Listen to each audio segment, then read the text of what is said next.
अरे बचवा दिन में आए लानी रहला ना देखनी तो हर बंद बंद रहले दुकान को। अच्छा दादा ते आज अच्छा दिन बनवा ले लोले रहला ना। हां वही आवा दादा पैसा दे तो वही ना आए लानी बचवा ते तू काला का नाम हवे। अच्छा अच्छा बैठिए पे। हां ये दे यार यार कला नजदीक हां नजदीक का आई रख दे अपन गजिया रे। हां ये दे पूरा मारे दायरा में। हां बढ़िया से रखा वो दिन में लानी बाल की दादा। अरे खुश रहो। अरे बड़ा दिन बाहर तो करा कहां रहला इतना दिन। अरे हम तो रोज आइला जाइला ही पड़ते उस दिन आई तो देखनी बस तू आवे ना कैला देखनी तोर बंद बंद रहे। अच्छा हां वो जूतिया चल रहा ना अकेला वाला दिखत रहा। हां वो शायद तोर दुकानियो है ना बसाई में जाना। हां दुकानिया कर ली वैसे तो ना उतरनी है केला बेचत रहनी है। अच्छे घरवा का आया हो। हां अरे पैसे सब कुल लेके आ ले। पैसा लेके आवा कितना लिया दादा। अरे 500 का ले ले 500 में कितना बताइए रही तो ऐसे। अरे 1000 पैसा का है अलग 500 लिया नहीं गवावा फिर आओ अरे मैं नाच के लेके आई खुलाई। अच्छा अच्छा गाना पर रियाज किया ना दादा। हां तू कहला तो पूरा दिन रात दिन रियाज के गे रियाज किया हलवा तो चला दिन में कल्याण में तो हमन गवाई। हां वही हां तो हमन चला हमन तो गवा था ठीक है। ऐसे बढ़िया से म्यूजिक लगा ले तो मस्त लगे ठीक है। कहां रख ले बस सलाह हो। अरे क्योंकि जान अरे पगला वो जो बच्चा खेल रहा लोग चल आ रहे हैं ठीक है भाई रखल वीडियो शूट होई। हां ले वीडियो शूट होई कैसे द्वार प्रचार हो। चल नाचू दे का नहीं नाचे ना आपके पहले देखा था ना। अच्छा हां पहले बहुत सटिया या हम नचोगे चक्कर में पड़ा गौले के चक्कर है ना। अभी गाना का है और नाच हां चला गावा चला आज चला दे देते अभी चल हां मतलब जब तो ना मारी दादा एकदम जबरदस्त। हां हां हां हट जाओ से बाजी बंद कर दे। हां नहीं का कर खोल के रखा का।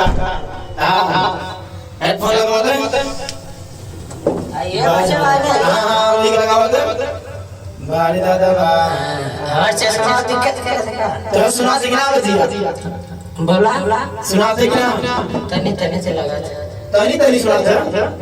अरे बढ़िया से सुना सिखना के बताओ तो ऊपर लगा चाहिए ऊपर कर दे ए समझ जाते जाते नीचे पैदा कर दादा बोल लगा था का पता चली तोड़ दिया वो। अरे नहीं है बस नहीं नहीं तनी ऊपर क्या था नीचे नीचे हां खाना बुलंदी का शरीर में कमरिया बस बढ़िया से सामान दो हर से दिक्कत है। अरे तो बुलंदी का शरीर की वर जवानी कर पतो या को लड़का रहना है। अरे ससुरा कुल भाग गए ने कमाए लाशा।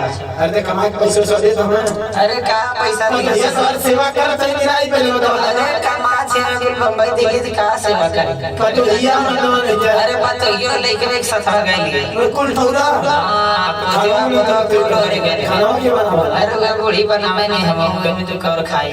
अच्छा चल तो गाना उतना वाला तुमने म्यूजिक का प्ले कर जैसे कहले ला आज से गावा तो मत। अच्छा रुका म्यूजिक सेट कर ला ठीक है। बारे दादा और बहुत गजब गावत रहा दादा लेकिन आज तक मेरा दरिया से और बढ़िया गया। अरे एकदम उड़ाए दे बस से तार कर ये मत दुनिया उड़ा दे तो कहीं क्या। अरे कहने का मतलब बढ़िया गाय। अच्छा अच्छा आवा हर सरदा भवानी रखा ई का कर रहा गावे के का जब दिनवा करवा गई रहला जैसे पहले गोड़ उड़ धर के देखा तेरा गोड़ ना धर के पहुंच गावे के सीधे आई लगा ठीक है। गाई हां गावा था गावा में देखी तो कैसे गावा था आवता कि दुखी में से एक मिनट रुक फिर से बता। हां बढ़िया से बता ए आवा कि दुखी में सुमिरन सभी करे हां अरे सुख में करे न को बारी दादा बाई तो चपले रहा जो सुखी में सुमिरन करे ता दुख काहे के हो। बारी दादा कहना को बच्चा कैसे कि सुखवा में हरि नाम कबो नहीं लिहलू एक दिन जाए के पड़ी ये भैया जाए के पड़ी छोड़ के माई माया के नगरिया एक दिन जाए के पड़ी। बाहर दादा भगवान बबलू मानव के शरीरिया रे मानव के शरीरिया तब मतलब मोह में बीतावलू मारिया बीतावलू मारिया अपना से बड़ा नहीं दूसरा के बुझल एक दिन जाए के पड़ी। छोड़ के माया के नगरिया एक दिन जाए के पड़ी। अरे बाड़ी बाड़ी आई नहीं बीतल समाइया हो बीतल समाइया तब मिली है दोबारा नहीं माई बाबू भैया हो माई बाबू भैया बाचरता नमा के कुछ न बुझल एक दिन जाए के पड़ी। छोड़ के माया के नगरिया एक दिन जाए के पड़ी। ये बच्चा ये कहना बा अगर बनाना चाहता अपने जिंदगी के ते काम करे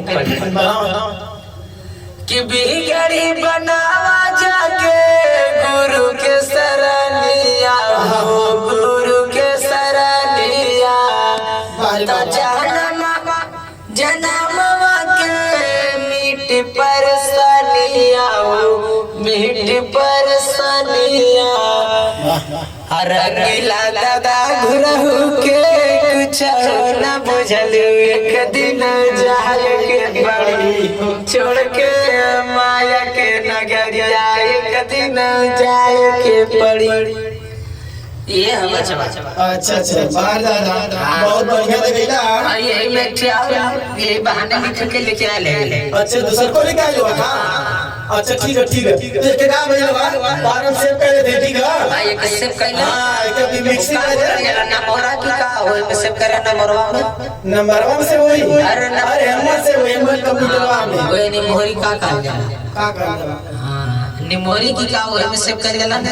अरे निमोरी ना कंप्यूटर अच्छा कंप्यूटर हां पेन ड्राइव हां वो पेन ड्राइव हां वही में सेव आओ तार तो हो गया तार ना हां अब तार बढ़िया से मिक्स कर दे ना तो वाले भागत भागे ना होने लगा था मैंने फिर मन गई बात लिख के क्या लगा में सरकार को आज क्यों गई बा अब दे दे अब अरे बैठ हां आए बच्चा आवत हां अरे दरवाजा खोल क्या करबा बच्चा ठौना में से परेशान है। अरे दादा भौती का शरीर हो गई बैठा गाना लेकिन दादा बहुत जबरदस्त गौला। अरे बच्चा एक ख्याल लिखले रही है ने। हां हेमन का बात तब सुनाई ख्याल लिखले रही। हां ये तू काज पर बहने चला तो नहीं तो अब घर में आके हम देखत ला कैसे लिखला भाई घर में तो आ रहा मिक्स उसका दे बढ़िया से अपलोड कर दे मिक्स उसका की बढ़िया से एकदम अपने हिसाब। हां अरे ओकर टेंशन तू मत ला दादा लेकिन पैसा देबत तब ना अबे दे दी अंदर का चाहता फिर बहने ना लेना ना आज यार देबत तब यार मिक्स कर ना। अरे का तो नया सिंगरवा भाई रवा का आवत हम तू गा के चल जाता हूं पैसा देता है ना 500 दे तू बाकाईवा ना ने 500 दे बाका 1000 लगेगा 1000 तू यार हवा बाकाई तो के ठीक बच्चा बहने का नाम भाई ते जो से गवा दिया। हां नहीं अबे तुम्हारो गवावत हिला लेकिन है बात हां वाला मिक्स ले 500 रुपया आओ चाहिए मैं हां चला के बसवा आमते उतई जाके रहेगा तो हां दादा उते ही आता हुआ चला ठीक है हमरे वीडियो में लोग तो दर्शक लोग हैं नमस्कार प्रणाम नमस्कार प्रणाम। हां तो महादेव वाली स्टूडियो सरामन मुरार रोड ठेकवा आजमगढ़ से आप लोग को वीडियो अच्छा लगे तो चैनल के सब्सक्राइब करा लाइक करा और कमेंट में जरूर बतावा कैसन बा और फिर दूसरा का वीडियो में रउआ लोग से दादा से मिलावत है ठीक है। आप लोग इस तरह प्यार द्वार बना रखे और प्यार द्वार दादा से फिर मिलते हैं दूसरे नेक्स्ट वीडियो में आप लोग से फिर मिलते हैं। दादा क्योंकि हमारे स्टूडियो का कंटिन्यू गाने का सिंगर है ठीक है। चलिए बाय बाय टेक केयर।